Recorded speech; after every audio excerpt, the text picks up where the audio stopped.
स्वागत है आपका और एक नई वीडियो में और एक नए टॉपिक के साथ। US media shocked after seeing India become manufacturing king, is India super power. US media नहीं, पूरी वर्ल्ड मीडिया शॉक्ड है। तो ये देखो, ये दोस्तों हमारी ताकत है, यही ताकत को बरकरार रखना है। तो चलिए दोस्तों, पहले वीडियो देखते हैं, आशा करेंगे पसंद आएगा। पसंद आए तो लाइक और शेयर जरूर से कर दीजिएगा। और चैनल पे पहली बार है सब्सक्राइब नहीं किया तो सब्सक्राइब जरूर से करें। चलिए स्टार्ट करते हैं। देखो, वेस्टर्न मीडिया आज से नहीं बल्कि दशकों से इंडिया की इमेज को खराब करती आ रही है। इंडिया में जब कुछ अच्छा होता है तो वो उस न्यूज को दबा लेते हैं, लेकिन वहीं जब इंडिया में कुछ भी खराब होता है तो ये उस घटना को बढ़ा चढ़ा कर दुनिया को बताते हैं। आज इंडिया में इतना तेजी के साथ इंफ्रास्ट्रक्चर, डिजिटलाइजेशन, मैन्युफैक्चरिंग हो रही है कि दुनिया की सभी ग्लोबल कंपनी इंडिया में आना चाहती है। अभी हाल ही में एप्पल ने इंडिया की ग्रोथ देख मेक इन इंडिया के अंडर आईफोन 14 बनाने का फैसला किया। एप्पल कंपनी को लग रहा है कि आने वाला फ्यूचर अब इंडिया में होने वाला है, इसीलिए एप्पल अपना प्रोडक्शन चाइना से हटाकर इंडिया में ला रहे हैं। लेकिन भारत की इस तरह ग्रोथ देख इन वेस्टर्न मीडिया को कुछ पच नहीं रहा। ये लोग चिढ़कर इंडिया के बारे में कह रहे हैं कि इंडिया में तो गरीबी है, यहाँ कौन एप्पल खरीदेगा। और ये लोग ये भी कहते हैं कि इंडिया में तो ज्यादा पढ़े लिखे स्किल लेबर भी नहीं है, तो क्यों एप्पल अपना प्रोडक्शन इंडिया में शिफ्ट कर रहा है। इन वेस्टर्न मीडिया का डिस्कशन देख तो हर इंडियन यही कहेगा, भाई कितना चिढ़ोगे तुम। बस आप वीडियो लास्ट तक देखते रहें, हम आपको इन वेस्टर्न मीडिया का वो वीडियो भी दिखाएंगे और साथ में ये भी बताएंगे कि चाइना क्या कर रहा है एप्पल जैसी कंपनी को इंडिया में आने से रोकने के लिए, जिसे जानकर तो आपको मजा ही आ जाएगा। बस आप लोग वीडियो लाइक करके चैनल को सब्सक्राइब कर लें। देखो, आज जिस पोजीशन पर इंडिया खड़ा है इससे पहले कभी नहीं था। अभी भारत ने तो कई मामलों में यूएस को भी पीछे कर रखा है। हम लोग मोस्ट अट्रैक्टिव मैन्युफैक्चरिंग इंडेक्स में यूएस को पीछे करके नंबर 2 पर हैं और वहीं ईज ऑफ डूइंग बिजनेस के मामले में 63rd नंबर पर हैं। यानी अब इंडिया हर मामले में सुपर पावर बनने की ओर जा रहा है। इसीलिए आज के समय दुनिया भर की सभी कंपनीज इंडिया में अपना मैन्युफैक्चरिंग सेटअप करना चाहती हैं और इसमें सबसे आगे हैं अमेरिकन कंपनीज। देखो, अमेरिका दशकों से सुपर पावर है। अमेरिका उसी देश का साथ देता है जिससे वो फायदा उठा सके। कई दशकों तक अमेरिका ने अपना मैन्युफैक्चरिंग चाइना में सेटअप कर रखा था, लेकिन अब चाइना भी एक इकोनॉमिक सुपर पावर बन गया है और चाइना तो अमेरिका की डोमिनेंस ही खत्म करना चाहता है। इसीलिए अब अमेरिका को ना चाहते हुए भी इंडिया का साथ देना पड़ रहा है चाइना को काउंटर करने के लिए। और अब तो अमेरिका ने चाइना के साथ कोल्ड वॉर भी स्टार्ट कर दिया। देखो, अमेरिका को दुनिया भर में एक ऐसे देश के रूप में देखा जाता है जो अपने फायदे के लिए किसी भी हद तक जा सकता है। आज इंडियन मार्केट इतना तेजी के साथ आगे बढ़ रही है कि इसमें दुनिया भर की नजर है, खासकर अमेरिकन कंपनीज की। अमेरिकन मीडिया तो ये खुद ही कह रहा है कि इंडिया से हम कैसे फायदा उठा सकते हैं। ये लोग ये भी कह रहे हैं कि इंडिया तो हमारा लार्जेस्ट पार्टनर है और हमारा एलाई भी है। इसी तरह की काफी बातें करते हैं। जरा आप इनकी ये छोटी सी वीडियो देख लीजिए, फिर हम आपको दिखाते हैं कैसे वेस्टर्न मीडिया इंडिया की ग्रोथ से चिढ़कर गरीब और अनस्किल्ड कह रही है। On China, China's been a great partner for the U.S. I originally bet on China in 1995. I've been there for 30 years, and it was a win-win mentality. The last 10 years it's developed into win-lose. Our trade deficit between them has gone from $100 billion 15 years ago to $400 billion today. Different rules apply to American companies in China versus Chinese companies here. There's an unacceptable level of industrial espionage, and that has to be dealt with. So even though I'm a huge believer in China and U.S. relations, I think what is occurring in terms of holding China accountable is a must. The tariffs is just one of the issues. India is an entirely different phenomena. India is the most important strategic partner to the U.S. in the world, and India also views themselves as the U.S. most strategic partner. When I started saying that 4 years ago when I became chair of the U.S.-India Strategic Partnership Forum, people didn't get it. But today, if you were in this room and you would listen to literally Secretary of Energy Rick Perry talk about it, or Secretary of Commerce Wilbur Ross, or Speaker Pelosi at lunch, she was just amazing. And then we'll hear it from Jared Kushner later today. You've got the top American government leaders saying this is a country we want to have a partnership with. The tariff issue with them is more transactional. We'll work through that. That's what a partnership is about. And you see the same thing from Prime Minister Modi, who is amazing in India, and all of his cabinet, who we meet with regularly.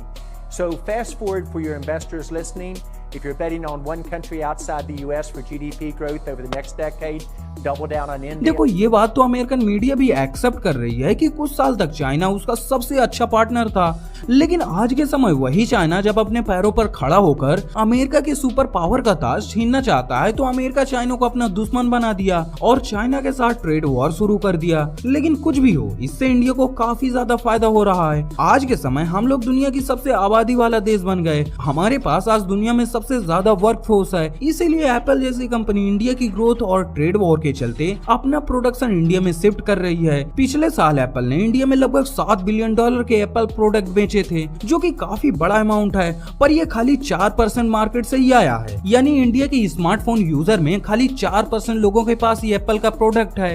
Apple ये सोच रहा है कि अगर कुछ सालों में India में मात्र 10% मार्केट को एप्पल कैप्चर कर लेगा तो ये दुनिया में तीसरी सबसे बड़ी मार्केट हो जाएगी एप्पल की, चाइना और यूएस के बाद। और ये तो कुछ सालों में होने ही वाला है, क्योंकि आज के समय जिस तरह इंडिया इतना तेजी के साथ ग्रोथ दिखा रहा है, जैसे जैसे लोगों के पास परचेजिंग पावर बढ़ेगी तो लोग एप्पल प्रोडक्ट की तरफ जाएंगे। और इंडिया तो काफी बड़ी मार्केट तो है ही, लेकिन ऐसा कई वेस्टर्न मीडिया को नहीं लगता। अभी ये लोग तो इसमें ही अटके हैं कि इंडिया तो एक गरीब देश है, वहाँ कहाँ आईफोन खरीदेंगे। और तो और ये यहाँ भी रसिया से ऑयल परचेज करने का मामला बीच में ला दिया। जरा आप इनकी ये छोटी सी वीडियो देख लीजिए, फिर हम आपको बताते हैं कि चाइना एप्पल जैसी कंपनीज को अपने देश को छोड़कर जाने से रोकने के लिए क्या ट्रिक यूज कर रही है।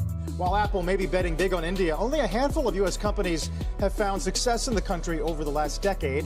That's why we're bringing in Seema Modi into the conversation, get her take on why that is. Seema. Well, it's no doubt a market that so many companies are trying to invest in. As you pointed out, Sarah, the economic story is certainly very strong. A $3.2 trillion economy, you have 1.4 billion people, but opening a couple stores on the ground does not guarantee success. I mean, this is a company, Apple, that has been trying to penetrate India for 25 years. Another company, Walmart, who's been trying to expand there for over 10 years now. There was huge anti-Walmart sentiment on the ground in India. So it's more about entrenched players and competitive rivals rather than, say, the labor force or infrastructure or something like that. You know, it's interesting when you talk about the labor force. People think, oh, 1.4 billion people, there must be so many to work and power that tech industry. By the way, only 5 million people in India are employed by the IT industry in India. Part of that has to do with the unskilled labor. There are many smart individuals in India, but when it comes to having that specification, that type of customized, specialized training to operate and to build an iPhone, it takes a lot of time. And something I reported last year was one of the ways Apple was hoping to expand in India was bringing some of their Chinese professionals to India. Guess what? Tensions between India and China have been very high. So the Indians are very reluctant to allow Chinese specialists to come into the country. So that's sort of slowing down the ability to train Indians on the ground as well. I was sort of wondering about the geopolitics of all this, because India's democracy, good partner of the U.S., but they're buying Russian oil, aren't they? And there's been some hostilities around that.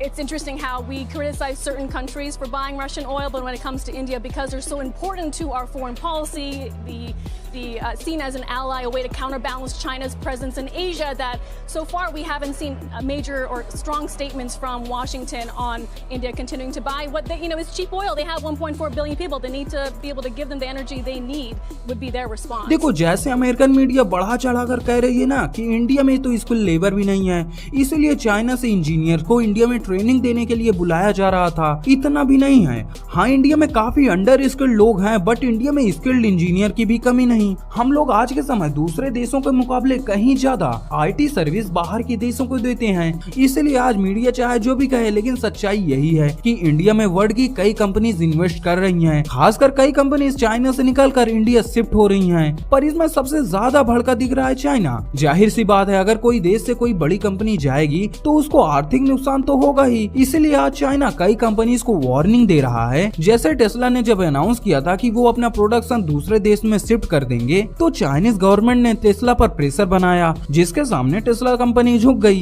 देखो, China ऐसा खुलकर किसी company को धमकाता नहीं है, लेकिन वहीं पर चाइना ऐसे दूसरे रास्ते अपनाता है कि कंपनीज को नुकसान हो। आप क्या सोचते हैं, क्या इंडिया आने वाले सालों में मैन्युफैक्चरिंग हब बन पाएगा? कमेंट बॉक्स में अपनी राय जरूर दें।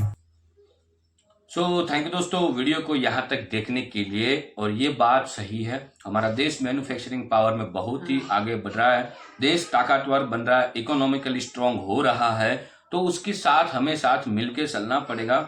जो लोग ये हिंदू मुस्लिम जो लोग बोल रहे हैं रोजगार नहीं है, उन लोगों को मैं सिर्फ इतना ही कहना चाहूंगा, कुछ साल तक अपना मुंह बंद रखो ताकि आप भी देख सको, और जो देश का जो आईना है उस आईना को सही ढंग से देखो, और आपका आईना है आपका, उसको साफ करो, धूल जम गई है और देश बहुत ही स्पीड से आगे बढ़ रहा है, तो उस स्पीड को बरकरार रखो। बस इतना ही इस वीडियो के माध्यम से मैं कह सकता हूँ।